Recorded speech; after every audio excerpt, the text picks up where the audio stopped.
What's up, UH Nation? This is Reed Nelson, National Ultimate Hoops Coordinator. First question for the illustrious Mr. Izzy Elkafas. Can you tell that I've gotten some sun lately? Well, you're part black, so it's kind of hard to tell. That is right. Reed Nelson is part black. We all know this. Interesting game tonight that you were involved in. Probably the most interesting game of the week. Talk about it. It was a close game, 5-5, and I'll just call him Jesus. Jesus, yeah.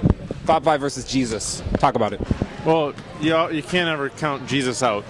I think we've learned that. Well before we were born, everybody knew that. Of course. To be honest, it's one of those things where Junice is our hype man.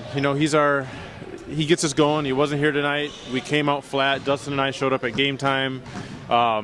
We just got done playing in St. Louis Park, 44 minutes, so we were a little tired.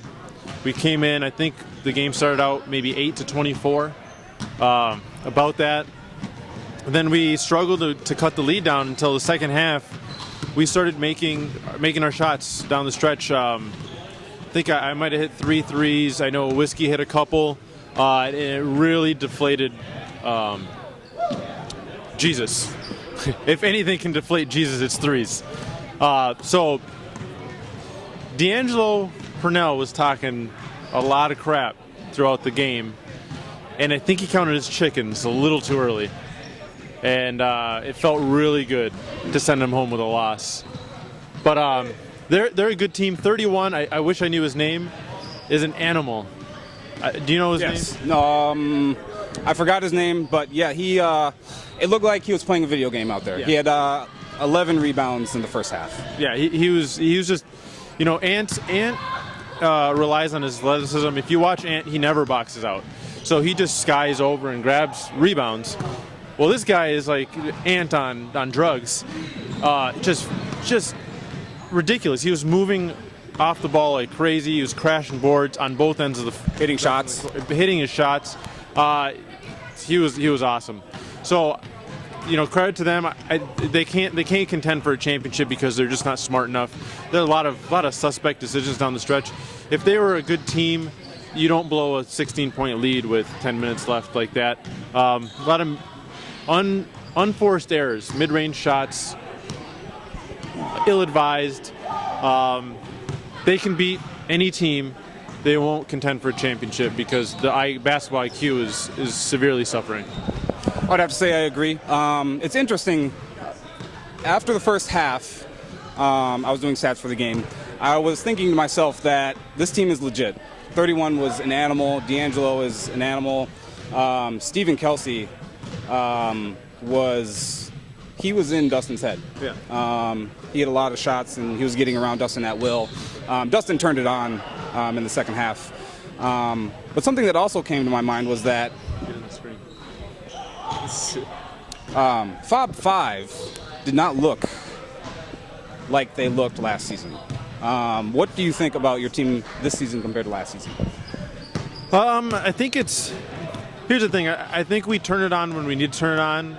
Obviously, after you win a championship, you don't play as hard because you just kind of, I don't want to say it's the hangover, but it's more or less where, well, here we go again with the regular season. Let's just get to the playoffs and try to do it again.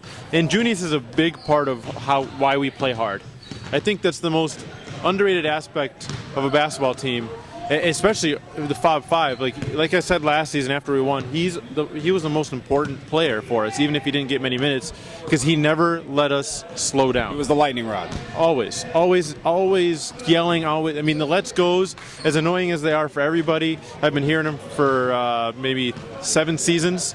I tune them out, but they get everybody going. Yeah, it's been a little overdone, I think, but it still works. Yeah. So we need him at these games, playing or not. He's our most valuable asset. Not necessarily player, but definitely asset. Okay. Some other games that happened. Avengers beat. Who did the Avengers beat? The Avengers beat the Callahan. Auto Parts. That's right. The Callahan Auto Parts. I got something to say. So that game was a 5-point game in the second half. Callahan Auto Parts didn't have an assist until 1 minute left in that game.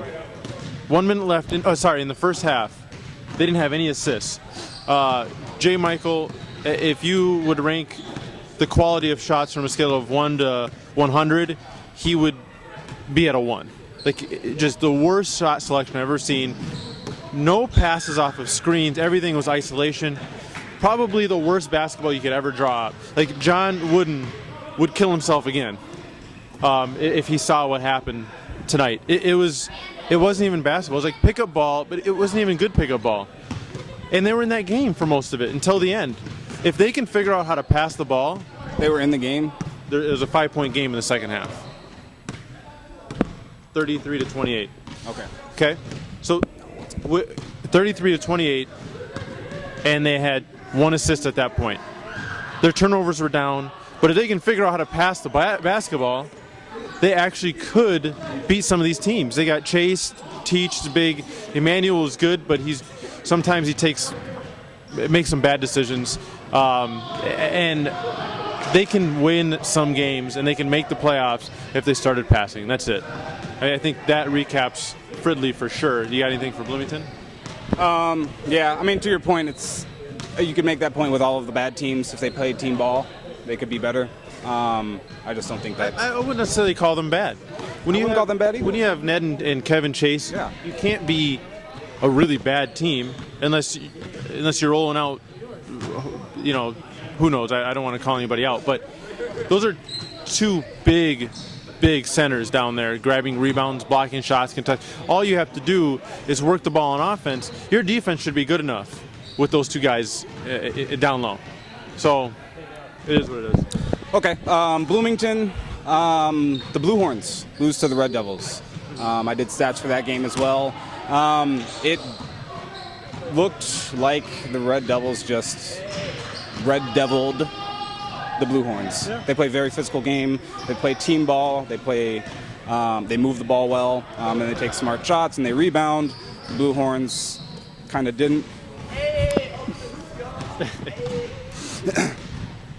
That was Bryant.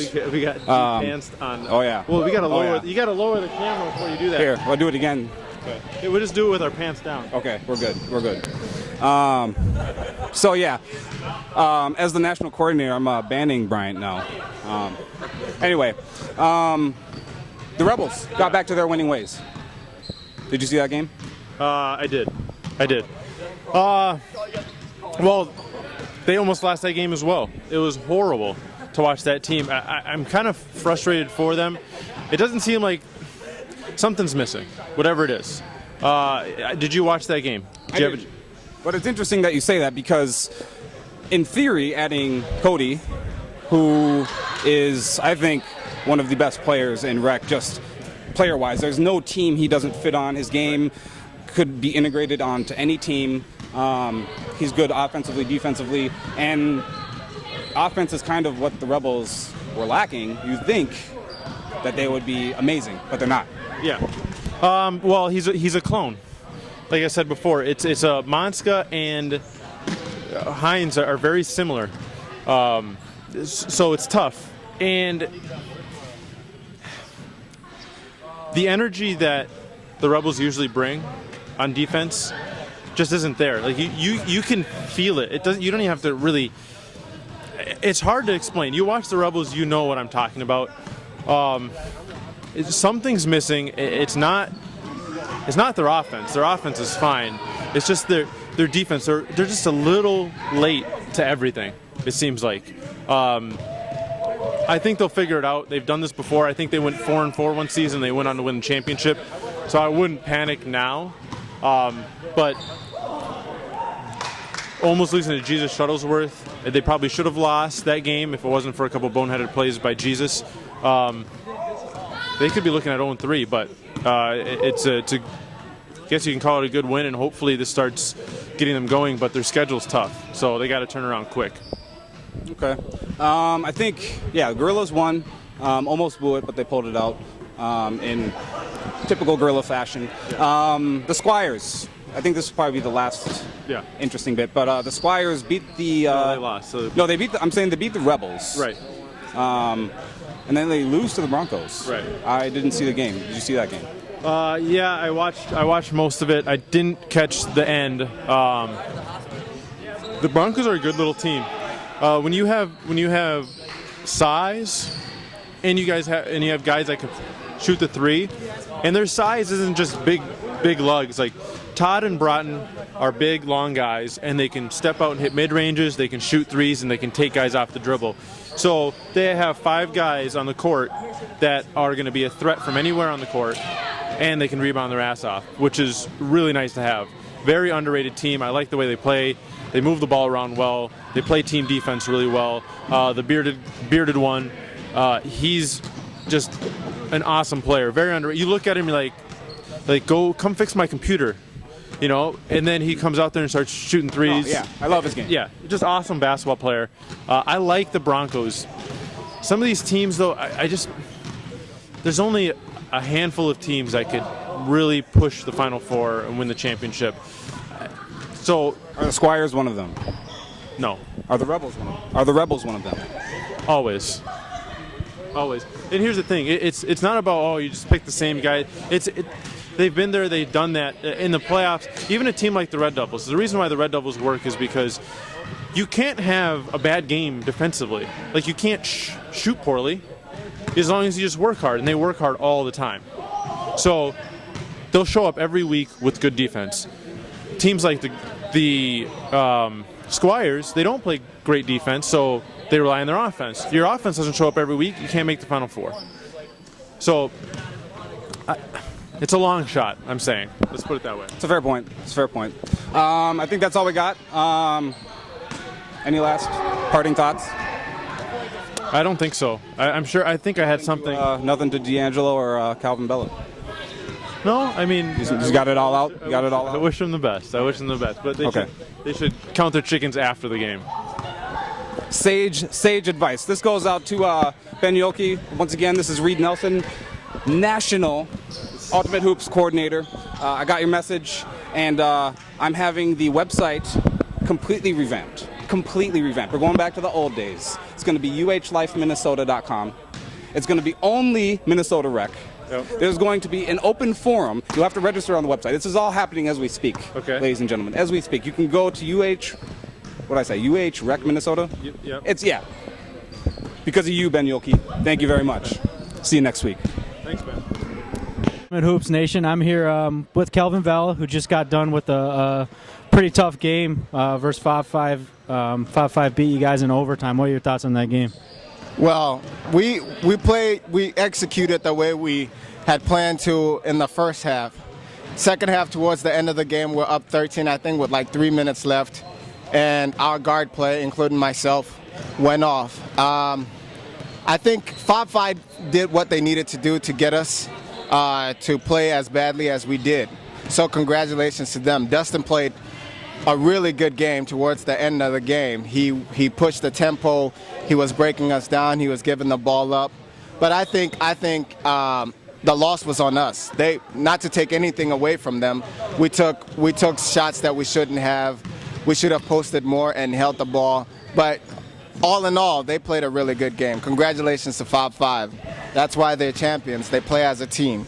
You guys were up early in the game, correct? I wasn't watching it. Yeah, we were up by 18 first half. Towards the end of the game, we were up 12 or 13 points with either 4 or 3 minutes left in the game.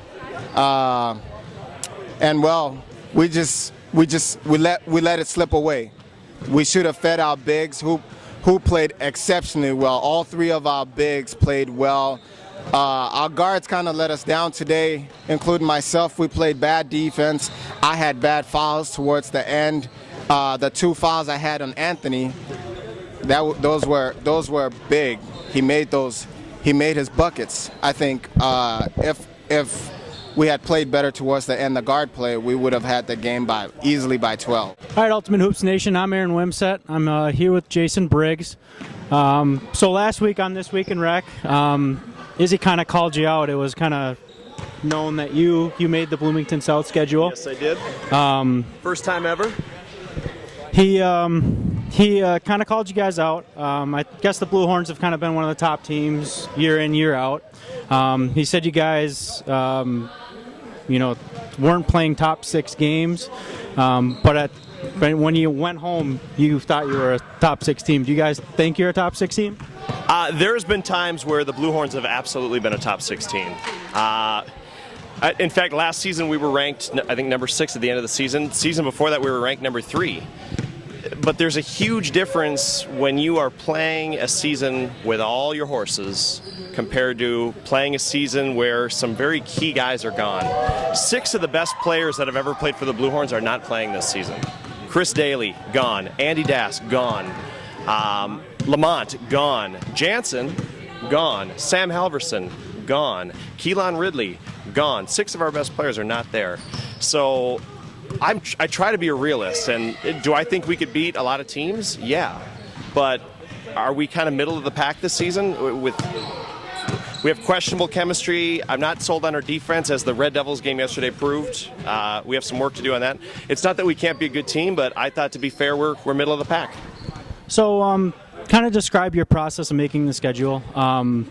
You did a tiered system to make the schedule. Kind of explain where you put the Blue Horns and where you put everybody else and why you do the tier system. Well, several seasons ago, back when the Riddlers and Nick Rell were prominent members of Ultimate Hoops, Nick wanted to do a separate league called Rec Elite. And what Rec Elite would be the top 8 teams. They'd all play each other, and then the bottom teams would play each other on a different night, and just try to make sure the best teams had the best games every week. Because no one likes to show up and play the free agents if you're the Rebels. And the free agents don't like to show up and play the Rebels when they're the free agents. So we went from that idea to, hey, no, it may not work, separate nights, to talking about a relegation system, kind of like soccer and English Premier. You earn your way into the top 8, and then you have the separate bottom league. But then Izzy and I kind of agreed that if you were a really good team and you somehow got out of the top 8, you might not want to show up the next season and play just bottom teams. And you also have to consider the Antoine Lynches of the world, who like to hop teams on a regular basis. So just because the Riddlers were number 7 one year doesn't mean the very next season Twan is on the not on the Lakers, and they're a different team. So a good common ground, I thought, was the tier system. So I had 3 tiers, 3 tiers of 6. So I try to make sure, within reason, that everyone in those tiers played each other. So Gorillas, Rebels, Lakers, them, I thought were clearly above everyone else. I put the Squires in the top tier because opening night they beat the Rebels. They're a good, solid team. And then I kind of struggled in the last one between Showtime and the Broncos. I ended up going Showtime just because, even though they only showed up with 4 guys, I had no idea Rothstein was out, Chalfant was out. And those are their 2 best players. Those are 2 of their best players. So that one was an error on my part. I should have picked the Broncos, but I still gave the Broncos some very good games. So then I go to middle tier, and I try to go like teams: Big Smash, Tropics, Red Devils, Good Thumpers, Broncos, Blue Horns, kind of all competitive teams. So I try to get them to all play each other, and then 1 or 2 in the top, 1 or 2 in the bottom, and the bottom is obviously the teams no one had ever heard of, who hadn't signed up: Lux Mob, Jesus Shuttlesworth, and then Bad Boys, whatchamacallits. The team that kind of got screwed on this was the Muskies. I have them ranked as the 13th best team. Doesn't quite get them into that middle tier, so they have a few easier games. But again, you can look at it pro and con. Yes, they have the opportunity for more wins, but they have fewer chances to impress the committee against good teams. So that's why I did the tier system. And then for the final games when I did this, I tried doing historical matchups. We've played Showtime 3 seasons in a row. This will be the 4th. Every game. All right, UH Nation, we're back. Our battery died, so we're in the back room now. You remember what you were saying? Yeah. When I matched up, when you played outside your tier, I try to do historically good matchups. So Showtime and the Blue Horns, 3 straight seasons they've blown double-digit leads to us and allowed us to crawl back in right at the end. So it's something that I know has bothered the team. They always blow it, so we seem to have a good rivalry, good matchup. Broncos Squires played twice last season, extremely close games. They played again last night, another great game. Gorillas Tropics played twice last season, split, regular season, and then for the Gorillas and Tropics won in the playoffs. Them Red Devils, same thing. Them won in the regular season. Red Devils won in the playoffs. So I tried to make those matchups just to try to add some intrigue. And I thought people would enjoy it. And the final thing I did was last season we had 3 playoff teams, including the Broncos, that only played 4 playoff quality teams in the regular season. Broncos, Good Thumpers, and the Squires only played 4 teams that made the playoffs in the regular season. That doesn't prep you for the playoffs. And it also is kind of a cheap way to get in by racking up wins. So every team in that top 12 in the first 2 tiers plays 6 teams or 7 teams that are either made the playoffs or playoff caliber. So I count Rebels and Lakers because they're good as playoff caliber or playoff teams, even though they didn't play last season. So what we should be getting in Bloomington is good games every night. Now, Izzy will complain about the game times. I, for one, think this is a players' league. That's not just for players who've been here a long time, but players that are just coming into the league. Why should the free agents, the bad boys, the Lux Mob get 9:30 games every week? They didn't sign up for a 9:30 league. They signed up for a Wednesday night league.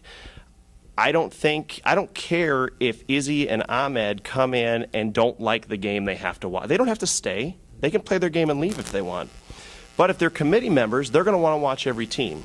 So maybe they should pay attention to Lux Mob. Maybe they should have stayed for the Rebels Jesus Shuttlesworth game last night. Ended up being pretty good. Got some complaints about, that's an 8:30. Why shouldn't that be a 6:30 or a 9:30? Ended up being a pretty good game. So I think it's only fair to have everyone get the opportunity to play at different times. Why should brand new people in the league get forced to play at 9:30? That's why we have forfeits. Because people don't want to play for they don't want to come week 8 and play for an 0-7 team at 9:30, hoping that 4 other guys will show up. So I'm hoping that some of the change. Maybe people don't like the tier system. I know Izzy doesn't. Don't care. It was worth a shot for a season. Maybe people like it. Maybe they won't. But I don't think it should be random. It's always going to be biased because one person's going to rank the teams. But I think the tier structure is going to be great, and I think that switching up game times and allowing everyone to play at every time is the only fair way to do it. All right, so Izzy mentioned that he preferred a point system. Do you know what he's talking about there? I know part of it. It's you rank teams 1 to 18. So you have Lakers would be a 1, Rebels 2. He'd have Gorillas as 10 and Blue Horns 3 because he thinks his team's terrible and my team's great for some reason, even though we haven't won a playoff game in a couple seasons. But it's neither here nor there. And then you would tally up the points in the end. So the best team should have the easy or the hardest schedule, so the fewest number of points, and the worst team should have the easiest schedule and have the most number of points. So it works. It's very similar to a tier structure. It's just a different way to do it. And I don't know if there is a way that you will get, other than this tier structure, that you will get all these good teams playing each other. So yeah, everyone's going to have Murderers Row. Right? If you're a top 6 team, what are you complaining for? The Gorillas are the only team in history that has been really good and complained about other people's schedules. They complain about other people's schedules, not that, this person got an easy schedule. This team got a different game time. Worry about your own schedule. What is the deal? The Riddlers would come and beg for hard games. The T-Pups, Rebels, St. Ball, beg. Showtime, them, beg for hard games. And the Gorillas look at other people's schedule and say, this person has an easy game. Why don't we get that schedule? And last year, if I remember right, you actually asked Reed, who was making the schedule then, for a tougher schedule, and when you had Lamont and Jansen. Correct. I asked Reed to take our 2 easy games away and add the Muskies, who we'd never played, which missed the playoffs by the skin of their teeth. So that was going to be our easiest game. And then them, who's not an easy team. So we played 7 playoff teams, Gorillas, Bulls, Showtime, Good Thumpers. We played a very tough schedule last. Big Smash. Our easiest game was the Muskies, and they almost beat us. We played the Red Devils. It was a very tough schedule. I don't shy away from playing good teams, but I also don't try to. I'm realistic on what my team is. We're a middle tier team. We're not. We have potential. Yeah, we destroyed the Tropics week 1, but the Tropics didn't try. Tyler's hurt. They have 2 new guys who haven't played UH either at all or in over a year. So it was not a real. I don't consider it a real game. And then we played the Plymouth boys. When we finally played a team that was ready to play, we got slaughtered last night by 17 points. We allowed the Red Devils to score 43 points and a half. I don't think they've ever scored 43 points and a half, even against free agent teams. So did I favor my own team? No, I'm realistic about what I expect. I expect a 4-4, maybe 5-3 season. So last question for you, and you guys did lose last night to the Red Devils, but in a perfect world, if you were to go 8-0 with the schedule that you made, I think one of Izzy's arguments was that the Blue Horns would be 8-0. They'd have an easier schedule, and then the Players Committee would rank them over, say, the Lakers that went 6-2. Would this happen, or has this ever happened?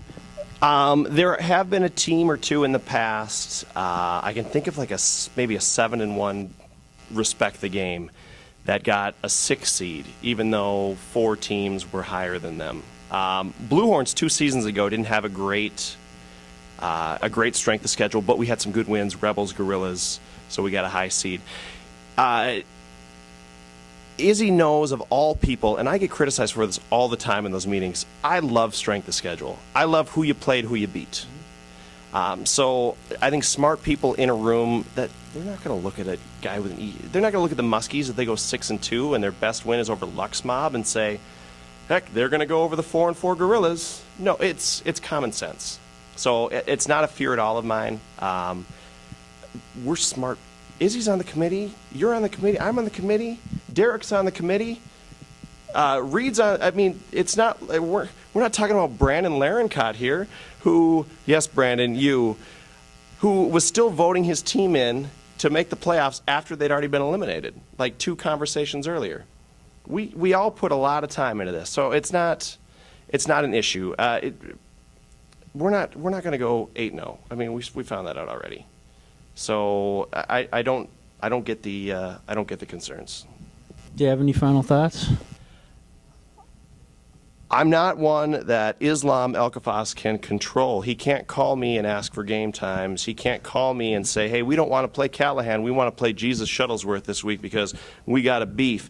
And I think that's his biggest concern, is that I'm a wild bull, and he hasn't broke me yet.